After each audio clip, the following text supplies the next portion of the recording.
विश्वासमा कमजोर हुने कारणहरू। आज धेरै यस्तो कारणहरू छ जसले आज विश्वासीको जीवनमा विश्वासको कमजोरीहरू पाइन्छ। मेरो प्रिय, आज हामीले बुझ्नु पर्दछ कि के कारणहरू हो जसले तपाईँको विश्वास कमजोर हुन्छ। जबसम्म तपाईँले त्यो कमजोरी खोज्नु हुँदैन तबसम्म तपाईँले त्यो विश्वासको कमजोरीको कारणहरू तपाईँले भेटाउन सक्दैन। त्यसैले पनि परमेश्वरको वचनले हामीलाई खोज्नका निम्ति पनि विवश पार्दछ। हालेलुया। र म विश्वास गर्छु आज तपाईँको यो वचनले चाहिँ तपाईँको जीवनलाई बदलाउन गइराखेको छ। तपाईँको विश्वासको एउटा घर जुन छ त्यो घर आज बलियो भएर जानेछ। आमेन। म तपाईँलाई त्यो तीनवटा कारण भन्नेछु जसले तपाईँको विश्वासलाई आज बलियो पार्नेछ। तपाईँको त्यो कमजोरी पनि म भन्नेछु किन कमजोरी हो, र तपाईँले साथै यो वचन जब सुनिसक्नुहुन्छ तब तपाईँको विश्वास चाहिँ अबदेखि बढेर जानेछ र तपाईँको विश्वास फेरि कहिले घट्ने छैन, म विश्वास गर्दछु। आमेन। तर तपाईँले एउटा काम गर्नुपर्छ कि परमेश्वरको वचन जुन म तपाईँलाई भन्न गइराखेको छु त्यो वचन चाहिँ तपाईँले पुरा सुन्नुहोस्। यो वचनलाई तपाईँले सुनेपछि के गर्नुपर्ने त्यो पनि म तपाईँलाई आजै सिकाउने छु। आमेन। सबभन्दा पहिला म तपाईँलाई परमेश्वरको वचनमा लैजान चाहन्छु। तपाईँले परमेश्वरको वचन मसँग रोमी 10:17 आयतलाई खोल्न सक्नुहुन्छ। सबभन्दा पहिलो कारण यहाँनिर लेखेको छ। परमेश्वरको वचनले सबभन्दा पहिलो कारण यसरी भन्दछ, यस कारण विश्वास सुनाइबाट आउँछ र सुनाइ ख्रीष्टको वचनद्वारा। आमेन। अब हेर्नुहोस्, सबभन्दा पहिलो कारण हो विश्वास। अथवा कहाँबाट आउँछ अरे? सुनाइबाट। भन्नुको मतलब तपाईँ परमेश्वरको वचन सायद ध्यानले सुन्नु हुँदैन होला। जब परमेश्वरको वचन कसैले सुनाउँदै गर्दैछ तपाईँले त्यति बेला अरू नै कुरा सोच्दै हुनुहुन्छ होला। सायद हुनसक्छ अहिले तपाईँले यो वचन सुन्दै हुनुहुन्छ तर तपाईँलाई फेरि एकछिन यस्तो लाग्ला कि म यो भिडियोलाई स्किप गरिदिन्छु, म यो वचनलाई स्किप गरिदिन्छु, म अरू वचन सुन्छु, म अरू रिल्सहरू हेर्छु। हुनसक्छ यसरी शैतानले बोल्दछ। अनि जब तपाईँ परमेश्वरको दासले दिँदै गरेको वचनलाई तपाईँले ध्यानपूर्वक सुन्नुहुन्न तपाईँभित्र विश्वास आउँदैन। र धेरै तपाईँ यदि 5 सालको विश्वासी होस् चाहे 10 सालको विश्वासी होस्, विश्वासी हो भन्दैमा तपाईँभित्र विश्वासको बलियो स्थिति हामीले भेटाउन सक्दैन। किनकि विश्वास चाहिँ सुनेबाट आउँछ र सुने कहाँबाट अरे? ख्रीष्टको वचनद्वारा। आमेन। र त्यसैले चाहिँ जब पनि वचन हामीलाई दिँदछ परमेश्वरको दासले एउटा कुरा भन्ने गर्छ, ध्यानसँग तपाईँले परमेश्वरको वचनलाई सुनिदिनुहोस्। आमेन। जब तपाईँले वचन सुन्नुहुन्छ तब तपाईँभित्र विश्वास प्रवेश गर्दछ। म तपाईँलाई एउटा कुरा भन्न चाहन्छु, आज विश्वासीले नि थोरै समय परमेश्वरको वचन दिँदछ जसले चाहिँ तपाईँको विश्वासलाई बढाउन सक्छ। तर हामी धेरै एउटा यस्तो कुराहरू सुन्छौँ अथवा यस्तो समय बिताउँछौँ जहाँनिर पनि सुन्छौँ। सुन्नुहोस्, एउटा कुरा म तपाईँलाई भन्न चाहन्छु, सुनैबाट विश्वास आउँछ भनेपछि चाहिँ सुनैबाट चाहिँ अल्फा विश्वास पनि आउँछ। याद राख्नुहोस्। आज मानिलिउँ म तपाईँलाई एउटा कुरा भन्न चाहन्छु, कसैले भन्यो अरे तपाईँलाई कि घरमा प्रवेश गर्दाखेरि अथवा घरमा भित्र पस्दाखेरि तपाईँले राइट खुट्टा चाहिँ अगाडि गर्नुपर्छ, नभए लेफ्ट खुट्टा तपाईँले अगाडि गर्नुभयो भने त्यो चाहिँ के भन्नु त्यसलाई राम्रो गिनिँदैन भन्यो अथवा त्यसलाई अशुद्ध मानिन्छ भने नि तपाईँलाई के हुन्छ? हो जस्तै लाग्छ, किनकि लेफ्ट भन्दा नै गलत लाग्ला। यस्तो सुनैबाट चाहिँ नि तपाईँलाई नेगेटिभ एन्ड पोजिटिभ दुइटै कुरा एन्ट्री हुन्छ। त्यसैले नि तपाईँले एउटा कुरा नोट गर्नुहोस् त, तपाईँको विश्वासको कमजोरीको सबभन्दा कारण चाहिँ तपाईँको सुनाइ हो। तपाईँले के कुरा सुन्दै हुनुहुन्छ? अल्फा विश्वासको कुराहरू सुन्दै हुनुहुन्छ होला। सायद तपाईँ संसारकै कुराहरूलाई धेरै सुन्दै हुनुहुन्छ होला जसले तपाईँको विश्वासी जीवनको विश्वासको न्यू चाहिँ हल्लिएको छ।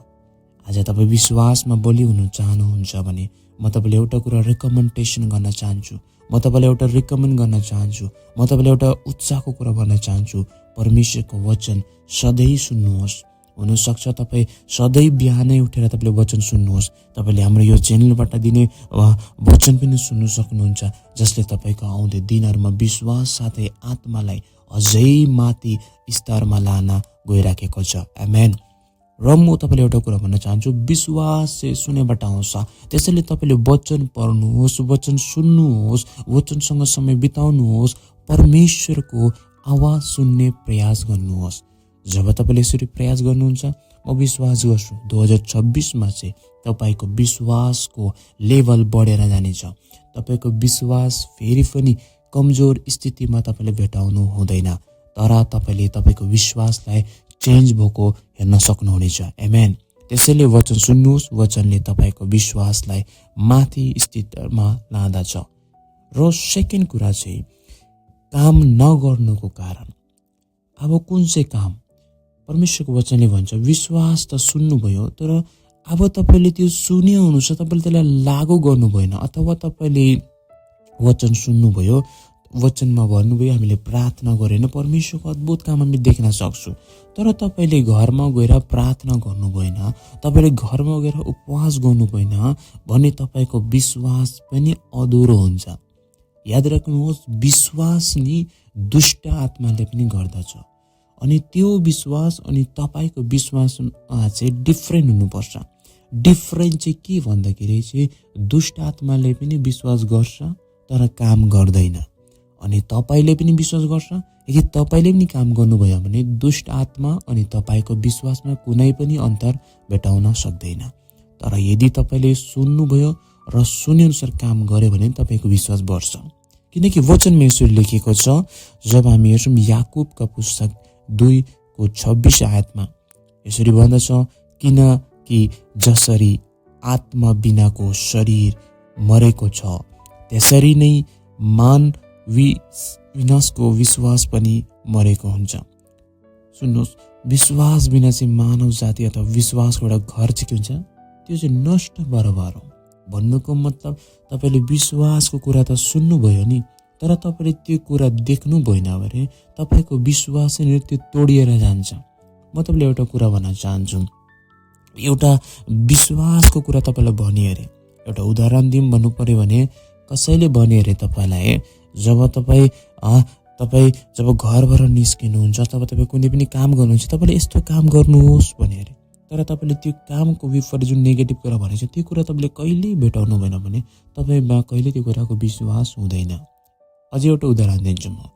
मानिलिउँ प्रार्थनाद्वारा चङ्गाइ हुन्छ अरे भनेर तपाईँले वचनमा सुन्नुभयो अथवा चर्चमा सुन्नुभयो अथवा तपाईँले यसरी नै भिडियोसमा तपाईँले सुन्नुभयो अरे प्रार्थनाद्वारा चाहिँ चङ्गाइ हुन्छ भन्यो अरे, अनि सुन्दाखेरि तपाईँले के भयो, विश्वास भयो। अब विश्वास त भयो नि, तर विश्वास बलियो छैन। याद राख्नुहोस्, विश्वास बलियो छैन अझै पनि। विश्वास त सुन्नुभयो, विश्वासको कुरा सुन्नुभयो, तर विश्वास अझै पनि बलियो छैन।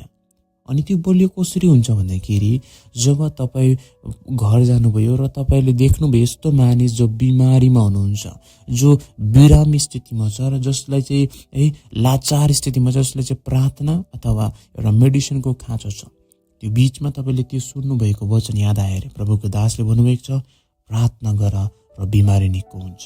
अनि तपाईँले जब प्रार्थना गर्नुभयो अनि प्रार्थना गरेर त्यो निको भयो भने तपाईँको विश्वास के हुन्छ, मजबुत हुन्छ। तपाईँको विश्वास के हुन्छ, स्ट्रङ हुन्छ। त्यसपछि कसैले तपाईँलाई भन्ला प्रार्थना गर्दा चङ्गाइ हुँदैन भने तपाईँलाई के विश्वास लाग्छ त्यसको कुरामा? लाग्दैन। यसको मतलब के हो भन्दाखेरि चाहिँ सुन्नु चाहिँ यो तपाईँको आधा काम हो। के अरे? आधा काम। जब तपाईँले सुन्नुहुन्छ चङ्गाइ हुन्छ भनेपछि जबसम्म तपाईँले नि त्यो काम गर्दैन तबसम्म तपाईँको त्यो विश्वास चाहिँ पुरा हुँदैन अनि साथै त्यो विश्वास मजबुत हुँदैन। अब यो बिचमा एउटा खेला छ। त्यो खेला के भन्दाखेरि जब तपाईँले वचन सुन्नुहुन्छ नि तब त्यो आधा कुरा हो, त्यो इन्कम्प्लिट कुरा हो, अनि शैतानले चाहिँ त्यही तपाईँको भित्र इन्कम्प्लिट कुरालाई खेल्दछ। अनि खेलेपछि तपाईँलाई डर, तपाईँलाई चिन्ता, तपाईँलाई अल्फा विश्वासको कुरा हालिदिन्छ। कसरी? धेरैपल्ट तपाईँले प्रार्थनाको रिजल्ट नदेख्ला, धेरैपल्ट तपाईँले त्यो कामै नगर्ला, त्यसैले काम नगरेको कारणले पनि धेरैको विश्वास हुँदैन। आज म तपाईँलाई एउटा कुरा भन्दैछु, तपाईँले वचन सुन्नुभयो, प्रार्थना गरेपछि बिमारी निको हुन्छ, तर तपाईँले वचनको अनुसार जीवन कहिल्यै बिताउनु भएन। तपाईँलाई जसरी परमेश्वरको वचनमा लेखेको छ त्यसरी तपाईँले कहिले पनि जीवन बिताउनु हुँदैन। अनि तपाईँ अपवित्रतामा जिउनुहुन्छ, अनाज्ञाकारितामा जिउनुहुन्छ, अनि तपाईँले बिमारी मान्छेलाई प्रार्थना गर्दा त्यो निको पनि हुँदैन। किनकि परमेश्वरको वचन शक्तिशाली छ तर बोल्ने मान्छे शक्तिशाली नभएको कारणले। त्यसैले हामीलाई परमेश्वरको वचनमा विश्वासमा बलियो हुनको निम्ति नि आज्ञाकारी जीवन पनि चाहिएको छ। जब तपाईँ परमेश्वरको आज्ञाकारितामा हुनुहुन्छ अनि जब त्यो वचन तपाईँले सुन्नुभयो, त्यो बिमारीलाई मात्र होइन तर तपाईँले पर्सनल लाइफमा प्रार्थना गर्नुपर्छ। पर्सनल लाइफमा उपवास राख्नुपर्छ। पर्सनल लाइफमा परमेश्वरसँगको सङ्गति तपाईँको बलियो हुनुपर्छ। आमेन। जब तपाईँले यस्तो गर्नुहुन्छ तब तपाईँको विश्वासको स्थिति भनौँ, तर तपाईँको विश्वासको एउटा जडा भनौँ, त्यो स्ट्रङ हुँदै जान्दछ। हालेलुया। तर तपाईँले एउटा काम गर्नुपर्छ, त्यो जब तपाईँले वचन सुन्नुहुन्छ, वचन अनुसारको जीवन जिउने कोसिस गर्नुहोस्। कठिन छ धेरैपल्ट वचन अनुसारको जीवन जिउनमा, तर जब तपाईँले यस्तो गर्नुहुन्छ तब तपाईँको विश्वास चाहिँ नि मजबुत हुँदछ। अब जब मैले यतिखेरसम्म तपाईँलाई वचन भनिसकेको छु, अब एउटा कुरा नोट गर्नुहोस् त। मैले तपाईँलाई सबभन्दा पहिला के कुरा भन्यो भन्दाखेरि सुनैबाट धेरैपल्ट तपाईँको विश्वासको कमजोरीको कारण हो, तपाईँले सही प्रकारले वचन नसुन्नुको कारण हो। र सेकेन्ड कुरा हामीले हेऱ्यो कि हामीले वचन त सुन्यौँ होला सायद राम्ररी, वचन त सुन्यौँ होला सायद धेरैले त भन्दै होला है, मैले त वचन राम्रै सुन्छु पास्टर बाउ भन्दै होला धेरैले। तर म एउटा कुरा भन्न चाहन्छु, तपाईँले सायद धेरै राम्रो पनि वचन सुन्दै होला, अनि एकजना मानिस जसले राम्रोसँग वचन नसुन्नेको कारण पनि विश्वासको कमजोरी हुन्छ। तर त्यो मानिस जसले भन्दैछ कि मैले त वचन राम्रै सुन्छु, एउटा कमजोर होला कि तपाईँले वचन त सुन्नुहुन्छ तर वचन अनुसारको जीवन कहिले बिताउनु हुँदैन। जसले तपाईँलाई विश्वास त थियो भनौँ, छ भन्नु सकिँदैन, किनकि तपाईँको विश्वासमा शैतानले जहर घोलिदिएको हुन्छ। जसले तपाईँको विश्वास अथवा तपाईँको आत्माको दिया एउटा बत्ती चाहिँ निभेर जान्छ।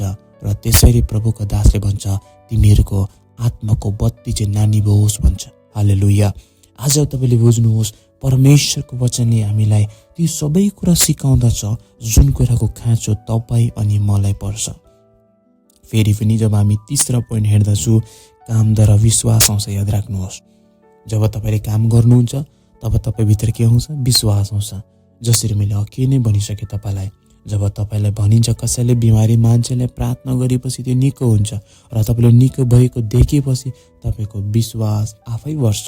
र यो कुरा प्रभुको दास याकुबले नै भन्नुभएको छ। जब तपाईँ 2:18 आयतमा हेर्नुहुन्छ, त्यहाँनिर यसरी भन्दछ प्रभुको दास याकुबले, तर कसैले भन्ला तिमीसँग विश्वास छ र मसँग कामहरू छन्, तिम्रो काम बिनाको विश्वास मलाई देखाऊ र म मेरो कामहरूद्वारा तिमीलाई मेरो विश्वास देखाउनेछु। के भन्नुहुन्छ? र म मेरो कामहरूद्वारा तिमीलाई मेरो विश्वास देखाउनेछु। केद्वारा भने चाहिँ कामद्वारा मेरो विश्वास देखाउँछु। धेरैले भन्छ मलाई विश्वास छ प्रभुमा, येशू ख्रीष्टमा विश्वास छ, तर म तपाईँलाई भनौँ विश्वासले नि छ मात्रै भन्दैन। विश्वासले चाहिँ नि तपाईँलाई के भन्नु, तपाईँलाई विश्वासले नि तपाईँलाई बस्नै दिँदैन। विश्वास छ भने तपाईँलाई नि नबोली परमेश्वरको वचन बेचैनी लाग्दछ। विश्वास छ भने नि तपाईँलाई प्रार्थनाको विषयमा विश्वास छ। प्रार्थना गऱ्यो भने शक्तिशाली काम हुन्छ, प्रार्थना गऱ्यो भने मिरेकल्स हुन्छ, प्रार्थना गऱ्यो भने दुष्ट आत्माले परिवारमा, दुष्ट आत्माले मेरो बिजनेसमा, दुष्ट आत्माले मेरो परिवारमा कामै गर्नु सक्दैन। तपाईँलाई प्रार्थनामा विश्वास छ भने त तपाईँले के प्रार्थना गर्दैन होला? के तपाईँको विश्वास मरिसकेको छ जसले तपाईँलाई प्रार्थना गर्नै अगुवाई गर्दैन? प्रार्थनाको माथि त विश्वास छ अरे, तर त्यो विश्वासले तपाईँलाई कहिले प्रार्थनामा बस भन्दैन भने त्यो विश्वास त मरिसकेको विश्वास हो। किनकि याकुबले भन्छ, मेरो कामहरूद्वारा तिमीलाई मेरो विश्वास देखाउनेछु। अब बुझ्नुहोस्, कामद्वारा मेरो विश्वासलाई देखाउनेछु। म तपाईँलाई एउटा उदाहरण दिन्छु। मानिलिउँ यतिखेर तपाईँ अगाडि हुनुहुन्छ र म तपाईँको अगाडि छु, अनि मैले तपाईँले मलाई भन्नुभयो र मलाई विश्वास छ प्रभुले अद्भुत काम गर्छ जब हामी प्रार्थना र उपवास गर्छौँ। तपाईँले भन्नुभयो अरे मलाई विश्वास छ कि हामीले प्रार्थना र उपवास गऱ्यौँ भने परमेश्वर अद्भुत काम गर्छ। तपाईँले जस्ट यतिकै भन्नुभयो अरे, तर त्यो बिचमा एउटा मानिस छ जो बिमारी हुनुहुन्छ, तर त्यो मानिस त्यहाँ निको भएको छैन। तर तपाईँले प्रचार गर्दै हुनुहुन्छ कि हामीले उपवास अनि प्रार्थना गऱ्यो भने परमेश्वरले अद्भुत काम गर्नु सक्नुहुन्छ। तर त्यही बिचमा मैले केही भनेन, मैले सिधै गएर त्यो बिमारीमाथि हात राखेँ, अनि येशूको नाममा त्यो बिमारीलाई मैले निको पारेँ। अनि येशूको नाममा जब ऊ हिँड्नेछ र परमेश्वरको महिमा हुनेछ, र म भन्न सक्छु विश्वासद्वारा यस्तो कामहरू हुन्छ, उपवासद्वारा यस्तो कामहरू हुन्छ, प्रार्थनाद्वारा यस्तो कामहरू हुन्छ। अब भन्नुहोस् त्यहाँ सुन्ने मानिसहरूको कतिकोलाई चाहिँ प्रार्थना गर्न मन हुन्छ, कति धेरै होला जसले उपवास गर्न मन लाग्छ। ल हो रिमा साका फरियाडा, परमेश्वरको आत्माले यस्तो कामहरू गर्छ। तपाईँले नि जब बोल्नुहुन्छ नि क्यारेक्टर छैन भने नि मान्छेले विश्वासै गर्दैन। मानिलिउँ तपाईँ एउटा संसारिक जीवन जिउने मान्छे अरे, मानिलिउँ तपाईँ एउटा एक प्रकारको अशुद्ध नगर्नुपर्ने कामहरू गर्नुहुन्छ अरे, र तपाईँले मानिसलाई सिकाउँदा मानिसले बुझ्छ अथवा सुन्नु चाहन्छ, अथवा मानिसले तपाईँको के मान्छ होला? मान्दैन। तपाईँलाई थाहा छ किन? किनकि तपाईँ त्यो कुराले भरिएको छ जुन कुराले भरिनु हुँदैन। आज एउटा कुरा भन्दैछु, तपाईँले बोल्नु भन्दा बेसी चाहिँ गर्नमा मन लगाउनुहोस्। प्रभुको दास याकूबले त्यही कुरा भन्छ, म मेरो कामद्वारा चाहिँ तिमीहरूलाई मेरो विश्वास देखाउँछु। तपाईँले भन्नु सक्नुपर्छ, म पनि मेरो कामले मेरो विश्वासलाई देखाउनेछु। हालेलुया। आज तपाईँको कमजोर विश्वासको कारण एउटै हो, तपाईँले ध्यानसँग सुन्नु हुँदैन। सुन्नुभयो भने पनि तपाईँले त्यसलाई काममा ल्याउनु हुँदैन, जुन कामले चाहिँ तपाईँको विश्वासलाई बाहिर निकाल्दछ। हालेलुया। जब तपाईँले काम गर्नुहुन्छ तब तपाईँले त्यो शक्तिशाली कामहरू देख्दछ। जब तपाईँले काम गर्नुहुन्छ त्यो मिरेकल्सका कामहरू तपाईँले देख्दछ।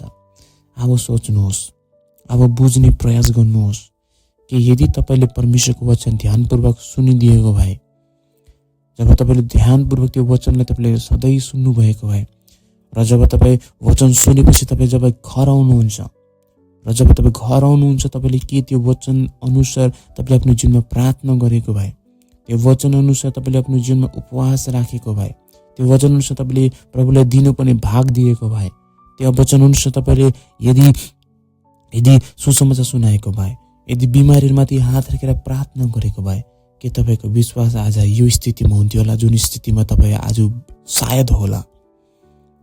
मेरो प्रिय, आज तपाईँबाट एउटा गल्ती भएको छ, त्यो हो परमेश्वरको वचनलाई तपाईँले नमान्नको कारण तपाईँभित्र विश्वास छैन। प्रभुलाई चिन्नु चाहिँ नि सबैले चिन्छ, दुष्ट आत्माले पनि चिन्छ, उसलाई थाहा छ यीशु को हो भनेर। त्यस्तै तपाईँलाई पनि थाहा होला यीशु को हो, तर काम छैन भने नि दुष्ट आत्मा र तपाईँमा केही अन्तर हुँदैन। म तपाईँलाई नि यो सिरियसली भन्न चाहन्छु, तपाईँले परमेश्वरको वचनलाई नि आफ्नो मनमा राख्नुहोस्, अनि मनमा राख्नु मात्रै होइन त्यसलाई तपाईँले प्रयोगमा ल्याउनुहोस्। हालेलुया। बुद्धिमान मान्छेले नि पैसालाई थुप्राउँछ मात्र, बुद्धिमान मानिस, तर संसारको बुद्धिमान भनेको अहिले, तर जस रियलमा बुद्धिमान छ उसले चाहिँ के गर्छ? धन थुप्राउँदैन, उसले धनलाई नि बिजनेसमा प्रयोग गर्छ, अनि उसले चाहिँ नि त्यसको 2 गुणा 10 गुणा 20 गुणा 100 गुणा कमाउँछ। हालेलुया। मेरो प्रिय, तपाईँलाई पनि विश्वास छ भने नि तपाईँले विश्वासको कामलाई तपाईँले फैलाउनुहुन्छ। हालेलुया। यदि आज चेलाहरूलाई पनि विश्वास थियो, यीशु आउनुभएको थियो, यीशु हाम्रो निम्ति पापको निम्ति क्रुसमा मरेको थियो, हो हामी आफ्नै चेलाहरू हो, हामीले देख्यौँ यीशुलाई भनेर चुप्प लागेर बसेको भए कि आज परमेश्वरको शक्तिशाली काम त्यो पढ्दै नपढेको एउटा अनपढ भनौँ न, के त्यो पत्रसले यीशुको त्यो शक्तिशाली काम देख्थ्यो? मानिसहरू छक्क परे जब पत्रसले प्रचार गरे, भन्नु थाल्यो यो त अनपढ मान्छे थियो, तर यो आज यति इन्टेलिजेन्ट कसरी भयो? यो त येशूसँग थियो। तपाईँलाई थाहा छ पत्रस अनपढ थियो होला, पत्रस नजान्ने थियो होला, तर पत्रसले एउटा कुरा थाहा थियो, येशू जसले मेरो निम्ति प्राण दिएको छ ऊ यो संसारमा आउनुभएको थियो। उसले जे कुरा सुन्यो अथवा जुन कुरा देख्यो उसले त्यही कुरा बोल्न थाल्यो। जब बोली नि जब पत्रुस हिँड्थ्यो नि उसको छायाले पनि बिमारहरू निको हुन्थ्यो। आमेन। जब पत्रुस बोल्नु थाल्यो नि उसलाई थाहा छैन के बोल्नु पर्ने, तर परमेश्वरको आत्माले उसलाई सहयोग गर्दै हुनुहुन्छ। र जब ऊ पत्रुस बोल्दैछ बिमारीहरू निको हुँदैछ, दुष्ट आत्माहरू निस्किँदैछ, अन्धकारका कामहरू हटेर जाँदैछ, अद्भुत कामहरू हुन थाल्यो। अनि यही कुरा हो जसले तपाईँको विश्वासलाई बढाउँदछ। तपाईँले विश्वासको सुनाइ आज यही कुरा भन्दछ, छोरी छोरा जसले यो वचनलाई यहाँसम्म सुन्दै हुनुहुन्छ, परमेश्वरले तपाईँले एउटा कुरा भन्छ, छोरी तिम्रो विश्वासको कमजोरी हो, किनकि वचन ध्यानले सुन अनि वचन अनुसारको जीवन बिताऊ। किनकि यो नभएको कारणले तपाईँको विश्वासमा कमजोरी हो। तपाईँलाई संसारको कुरामा छिट्टो विश्वास लाग्छ होला। धेरैले भन्छ तिमीले पाल्नु हुँदैन, तिमीले पालेन मर्छ। हाम्रो घरमा त केही टिक्दैन, कसैले भनिदियो होला, हाम्रो पिँढीमा केही टिक्दैन भनिदियो होला, सायद तपाईँ त्यो डर अनि भयमा तपाईँ बस्नुभएको छ होला। संसारका कुरा, नदेखेका कुरामा तपाईँले यस्तो आँखा बन्द गरेर विश्वास गर्नुहुन्छ। तर जस परमेश्वरले तपाईँलाई बचाउनका निम्ति आफ्नो एउटा मात्र पुत्र येशू ख्रीष्टलाई दिनुभएको छ, आज उहाँको वचनमाथि तपाईँको सन्देहहरू छन् जसले तपाईँलाई विश्वास गर्नदेखि रोकिराखेको छ। हटाउनुहोस्, आउनुहोस् घोडामा, परमेश्वरदेखि प्रार्थना गर्नुहोस्। परमेश्वरले तपाईँलाई आशिष दिनुहुनेछ। परमेश्वरले तपाईँको अविश्वासमा प्रयोग गर्नेछ र तपाईँको विश्वासलाई बढाउनेछ। आमेन। परमेश्वरले तपाईँलाई धेरै मात्रामा आशिष दिएको होस्। God bless you all.